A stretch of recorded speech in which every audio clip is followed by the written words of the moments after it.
CPIM দিচ্ছে না, CPIM দিচ্ছে না। জনগণের স্বার্থ সংশ্লিষ্ট 3 দফা দাবির পরিপ্রেক্ষিতে আমাদের আজকের এই ডেপুটেশনে দলে দলে যোগ দেন।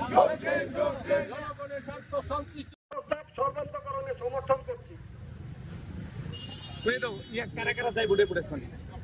কমরেড সভাপতির অনুমতি ক্রমে আমাদের ডুকপি ব্লকের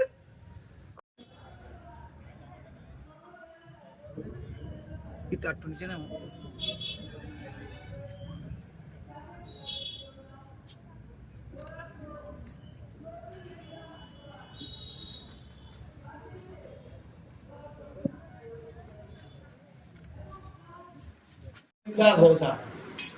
তো হতে পারে না। হ্যাঁ, এটা একটা দাবি আমি করতে বলবো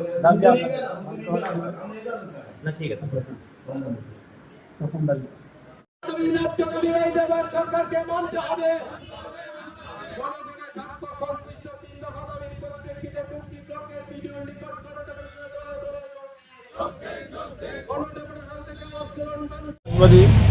রাজ্য কমিটির সিদ্ধান্ত অনুযায়ী সারা রাজ্যে আমরা 3 দফা দাবি ভিত্তিতে আমরা ব্লক ডিএমএম মহাশয়ের নিকট আমরা ডেপুটেশন দিচ্ছি, গণডেপুটেশন।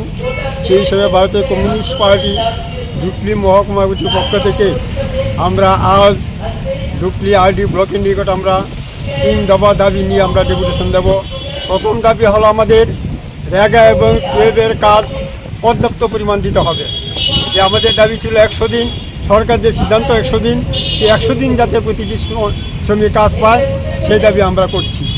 তাছাড়া আমরা বলছি এই যে টুয়েব এবং রেগা কাজ হচ্ছে সেই কাজের মজুরি অতি সত্ত্বর দিতে হবে।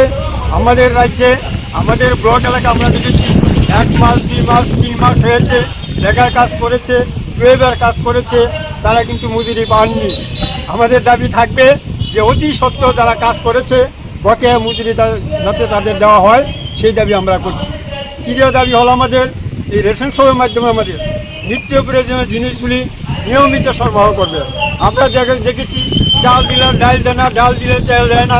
তার জন্য আমরা বিডিও মহাশয়ের নিকট আমরা দাবি করব রেশন শপের মাধ্যমে নিত্য প্রয়োজনীয় জিনিসগুলি নিয়মিত চালু করতে হবে, সেই দাবি আমরা করব।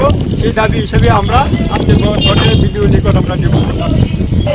গেলাম হচ্ছে আমরা ত্রিপুরায় যে বামপন্থী সরকার 2018 সাল আগে যা করেছে আমরা তাই আমরা দেখছি, নতুন করে তো আমরা কিছু দেখছি না, বরঞ্চ নতুন করে রেগার কাজ কমে যাচ্ছে, শিক্ষার ব্যবস্থাও চলে যাচ্ছে, স্বাস্থ্য পরিবার হচ্ছে, মজুরি পাচ্ছেন না। আমাদের সময় মজুরি 10 থেকে 15 দিন হলে মজুরি পেতেন, এখন 3 মাস হলো মজুরি। তাহলে উন্নত আমরা কি বলবো? উন্নতি হয়েছে।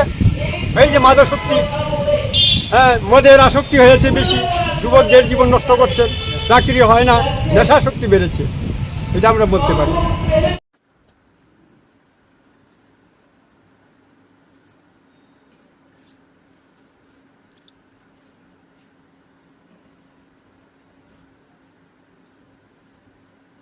Okay.